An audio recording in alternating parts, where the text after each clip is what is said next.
अस्सलाम वालेकुम everyone, this is easy short hand. आज का हमारा लेक्चर नंबर 14 है और आप वीडियो के टाइटल देख के ही परेशान हो रहे होंगे कि वाई एज़ अ कॉन्सोनेंट और वाई एज़ अ वावल, ये चीज़ अब कैसे है। एक लेटर कॉन्सोनेंट भी है और वावल भी है। इस चीज़ को आज हम डिटेल में जानेंगे और इस रूल को जानने के बाद आपका ये जो बुक वाला रूल है वो भी क्लियर हो जाएगा। और उसके अलावा जी कुछ और रूल्स है और शॉर्ट फॉर्म्स है, आज हम उनको डिस्कस करेंगे इंशाल्लाह। चैप्टर नंबर 5 आज हम क्लियर करेंगे। चलिए जी स्टार्ट करते हैं। हमारा पहला टॉपिक है Y as a consonant and Y as a vowel.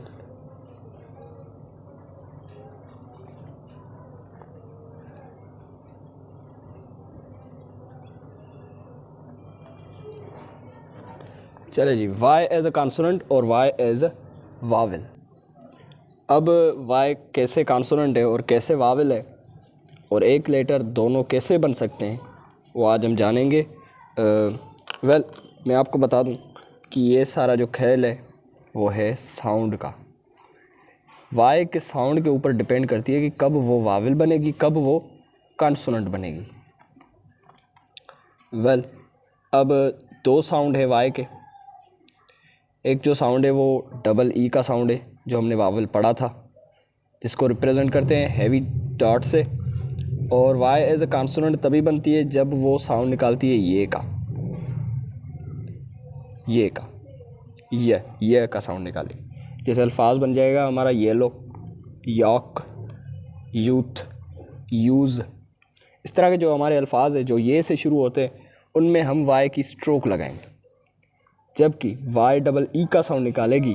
अब वाई डबल ई का साउंड कब निकालेगी, एक एग्जांपल के साथ मैं आपको समझाता हूँ। जैसे अल्फाज ले ले मैनी। अब ऐसा होता है कि वाई लास्ट में आ जाता है ना, तभी वाई एज अ वावल की तरह काम करते हैं और साउंड निकलता है हमारा डबल ई का। ये चीज़ आपने पढ़ी होगी बचपन में, स्कूल्स में ग्रामेटिकली ये चीज़ पढ़ाते हैं, लेकिन हमने कभी गौर नहीं किया कि ये चीज़ ऐसे वाई एज अ कॉन्सोनेंट भी है और एज वावल भी है। जब वाई लास्ट में आती है तो डबल ई का साउंड निकालती है। अब हमने क्या करना है, जैसे कि अल्फाज में नी, अब लास्ट में हैवी डॉट नहीं लगाना आपने। ये रूल जो कहता है वो कहता है कि आपने लाइट डॉट लगाना है लास्ट में। अब आप कहेंगे लाइट डॉट तो आई को शो करता है। यहाँ पर ये आई को शो नहीं करेगा, आई लास्ट में नहीं लिखेंगे हम। अगर लाइट डॉट आ जाता है किसी अल्फाज के लास्ट में तो वो शो करेगा वाई को और साउंड निकलेगा हमारा डबल ई का। मैं नी निकलेगा, मैंने नहीं निकलेगा, मैंने नहीं निकलेगा। ये जो आई है वो अलफ ज़ेर ए का साउंड है, ए का साउंड है ए, और वाई यहाँ पर साउंड निकाल ली ई का, मैनी। इस तरह अल्फाज ले ले फैमिली, अल्फाज बन जाएगा फैमिली। इस तरह डेली, डेली। इस तरह लेडी, लेडी। लास्ट में थर्ड प्लेस में वाई लगानी लगानी। अब जो ये लाइट डॉट है वो शो करेगा वाई को किसी अल्फाज के लास्ट में। ठीक है जी, उम्मीद करता हूँ यहाँ तक बात क्लियर होगी। Apology, apology. वावल आपने लाजमी लगाने। आप जिस तरह प्रोनाउंस करते हैं अल्फाज को उसी तरह अपने अल्फाज लगा सकते हैं। कोशिश करें बुक वाले ही लगा लें। इस तरह जी मंथली, ये थोड़ा सा बड़ा अल्फाज हो गया हमारे पास। मंथली, मंथली, यह क्या जी मंथली, MON इथ, ये बन जाएगा मंथ। इसके साथ एल लगा लें, वाई लगा लें, मंथली। इस तरह जी हमारे पास कॉपी, इसमें फर्स्ट प्लेस का ओ है, कॉपी अबव द लाइन जाएगा। इस तरह जी हमारे पास 50, FFTY, 50। उम्मीद करता हूँ ये बात आपको समझ में आ जाएगी। The sound of Y at the end of word is represented by the light dot. जब वाई वर्ड के लास्ट में आ जाए तो साउंड ये निकलता है। हमें लगाना तो हैवी डॉट है, लेकिन हैवी डॉट नहीं लगाएंगे, हम लाइट डॉट को शो करेंगे क्योंकि ये रूल बन चुका है। और लाइट डॉट लिखने में भी आसान है, स्पीड आपकी इसमें डिक्रीज़ नहीं होगी। चले जी, वाई एज अ वावल ऐसे काम करता है। यहाँ तक आप बात समझ गए होंगे। अब वाई एज अ कॉन्सोनेंट कैसे, ये भी मैंने आपको बता दिया। जब ये का साउंड निकलेगा तभी हम वाई की स्ट्रोक लिखेंगे, ना कि लाइट डॉट लिखेंगे। जैसे कि अल्फाज हमारा बन जाए येलो, YELO, येलो। ये अल्फाज बन जाए यूथ, यूथ। अल्फाज बना यूज़, यूज्ड। अभी आगे चल के हम सीखेंगे ये चेक, ये क्या चीज़ है। इसी तरह योक, इसी तरह याक। ये अल्फाज देखें आप, इनमें गौर करें कि ये का साउंड निकल रहा है, तभी हमने वाई की स्ट्रोक लगाई है इस तरह। और वाई लास्ट में आएगी तभी डबल ई का साउंड निकलेगा। अगर वाई बीच में आ जाती है तब डबल ई का साउंड निकल रहा है, तब आपने हैवी डॉट इस्तेमाल करना है, यानी थर्ड प्लेस का वावल। लास्ट में आ जाती है फिर आपने लाइट डॉट लगाना है। इन चीज़ों का आपने ख्याल रखना है। चलिए जी, आगे नेक्स्ट रूल की ओर बढ़ते हैं हम। नेक्स्ट रूल क्या कहता है, where an outline consist only of horizontal strokes and the first vowel is the third position vowel, the outline is written on the line. Same वही चीज़ कह रहा है जो मैंने आपको समझाई है, शुरू में समझाया था मैंने आपको। अगर हॉरिजॉन्टल स्ट्रोक्स आ जाए तो उनमें आपने वावल सेकंड प्लेस का और थर्ड प्लेस का वावल लगाना है, तो स्ट्रोक आपकी लाइन पे ही रहेगी। अब हॉरिजॉन्टल स्ट्रोक के थ्रू द लाइन तो नहीं जाएगी, ये कैसे थ्रू द लाइन जाएंगी, इस तरह हम नहीं कर सकते। तो इनमें सेकंड प्लेस का वावल लगाना हो या थर्ड प्लेस का वावल लगाना, आपने स्ट्रोक को लाइन पे ही लिखना है, यानी ऑन द लाइन। इसके भी कुछ एग्जांपल है, जैसे कि अल्फाज है की, के बाद देखें ई आ रही है, वाई का साउंड नहीं है, इस ई का जो साउंड है वो थर्ड प्लेस का है। के यहाँ पे लगा दी हैवी डॉट, ये अल्फाज आपका बन गया है की अल्फाज बन गया। इसी तरह और भी अल्फाज हैं, किक,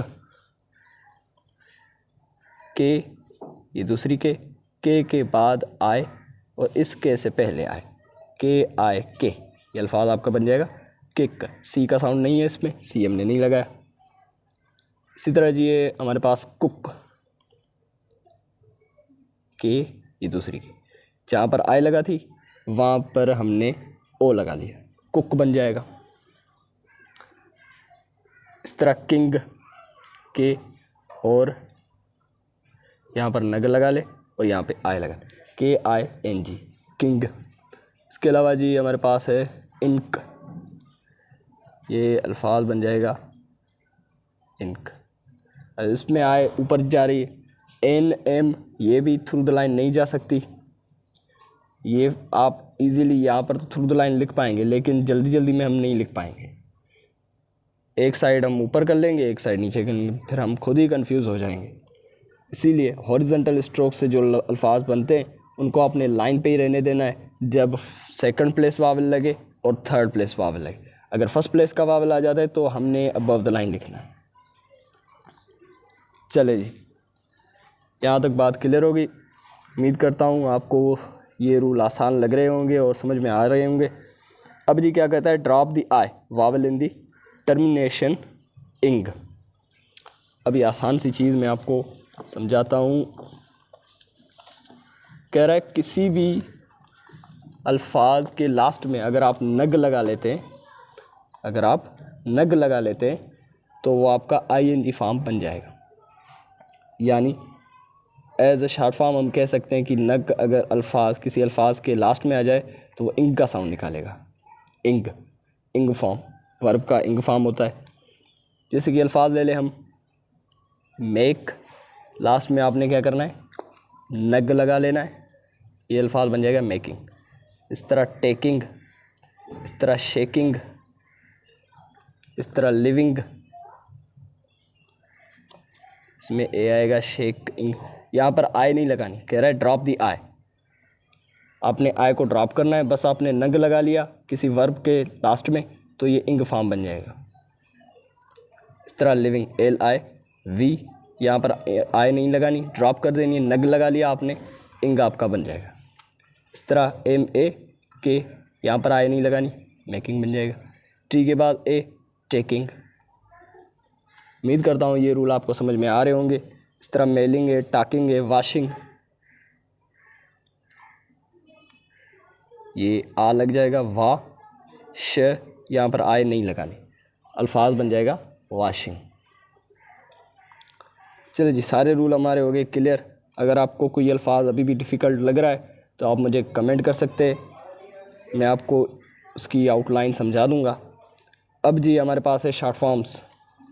देखें, कुछ टॉपिक्स हम पढ़ के उसके फ़ौरन बाद ये बुक वाला हमें कुछ ना कुछ शॉर्ट फॉर्म्स दे रहा है। ये शॉर्ट फॉर्म आपने याद रखने, ये बोलने नहीं है।